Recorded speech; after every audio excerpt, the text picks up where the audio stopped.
हजरात, ईरान के gas field पर हमला हुआ है 2 जगह। अब यह गलती से किया है या जानकर किया है, पहले मैं आपको खबर बताता हूं। ईरान ने कंफर्म किया है खुर्रम शहर और इस्फहान में, ईरान की ये दोनों जगह हैं इंपॉर्टेंट, यहां पर इलेक्ट्रिसिटी ग्रिड, पावर ग्रिड पर हमला हुआ है। ईरान ने इसी के लिए मना किया था, हालांकि पूरे पावर ग्रिड पर हमला नहीं हुआ है। और इस हमले के बाद, इजराइल ने जो हमला किया, इस हमले के बाद पूरी तरह से शांति है। ईरान ने तुरंत कोई जवाबी कार्रवाई जैसे हमेशा करता था नहीं किया है, और इजराइल ने भी इसके बाद ऐसा नहीं किया कि दूसरे भी इलाकों पर हमले किए हों। एकदम से रुक गया, तो एकदम से हमला होकर एकदम से रुका, तो अंदाजा ये लगाया जा रहा है कि हो सकता है यह गलती से इजराइल ने किया हो। लेकिन इजराइल की जो फितरत है उसको दिमाग में रखिए, और जो अमेरिका का रिटायर्ड काउंटर टेररिज्म के चीफ हैं, उन्होंने पहले ही कहा था कि ये जो अमेरिका और ईरान के बीच सीज फायर की बात या जंगबंदी की बात हो रही है, मैं इसका वेलकम करता हूं, लेकिन अमेरिका को सावधान रहना होगा। इजराइल ईरान पर बड़े हमले करके ये बातचीत खराब करवा सकता है। तो ये भी हो सकता है कि ये इजराइल ने ऐसे ही जानबूझ के किया हो। लेकिन अगर ऐसा है तो अमेरिका के अंदर टेक्सास में उसके एक पोर्ट पर बड़ा धमाका हुआ है। ईरान वहां हमला नहीं कर सकता, ईरान मिसाइल नहीं भेज सकता, ईरान ड्रोन नहीं भेज सकता, लेकिन अमेरिका के टेक्सास में जबरदस्त उसके पोर्ट पर धमाका हुआ है। देखिए,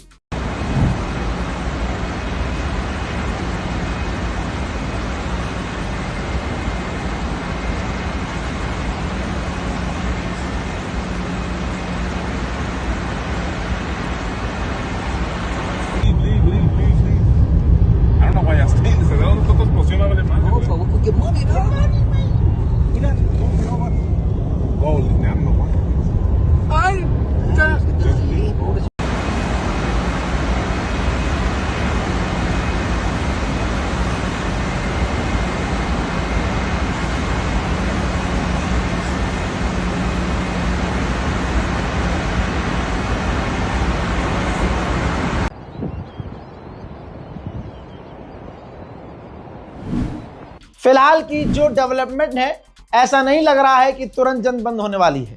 देखिए, इराक में अमेरिका ने ईरान समर्थक ग्रुप पर हमला किया जिसमें 7 लोग मारे गए।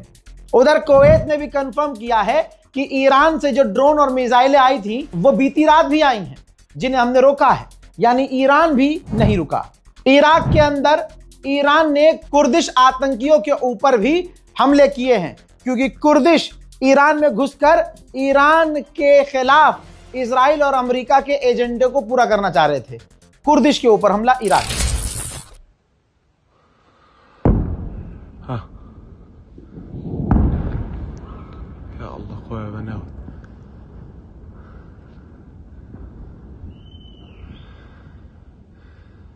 और सोरा।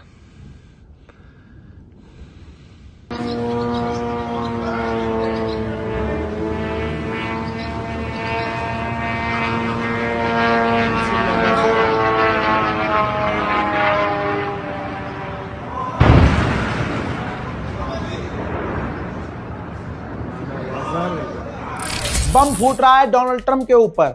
अमेरिकी सेनेटर ने कहा है ये जो 75% तेल के दाम बढ़ गए हैं, इसका जिम्मेदार सिर्फ डोनाल्ड ट्रंप। मेरे दोस्तों, वही यूरोपीय यूनियन की चीफ का भी यही कहना है कि बातचीत करके इस जंग को खत्म कर देना चाहिए, क्योंकि ग्लोबल सप्लाई जो है चेन की, तेल की, ईंधनों की, ये टूट रही है। देखिए, कहीं भी सऊदी अरब नहीं चाहता कि ये जंग बंद हो जाए, बल्कि यही बिन सलमान है जिसने खामनाई को शहीद करने के लिए डोनाल्ड ट्रंप को अलग से फोन किया था। मैं भूलूंगा नहीं और आपको भूलने दूंगा नहीं।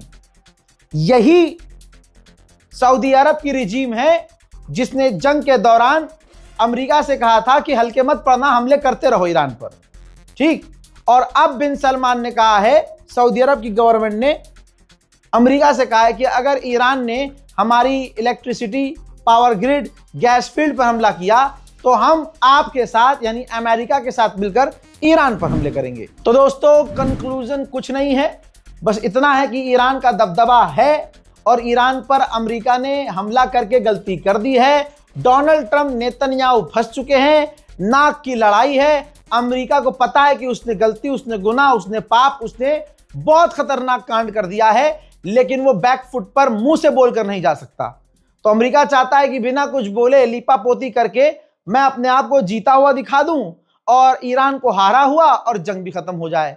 लेकिन IRGC ऐसा नहीं चाहती, ईरान ऐसा नहीं चाहता, बल्कि ईरान की आवाम सीधा कह रही है हमें कॉम्प्रोमाइज नहीं चाहिए, हमें कोई बातचीत नहीं चाहिए, हमें बदला चाहिए। अब आपकी क्या राय है वो कमेंट कीजिएगा, इस रिपोर्ट को शेयर कीजिएगा। जय हिंद।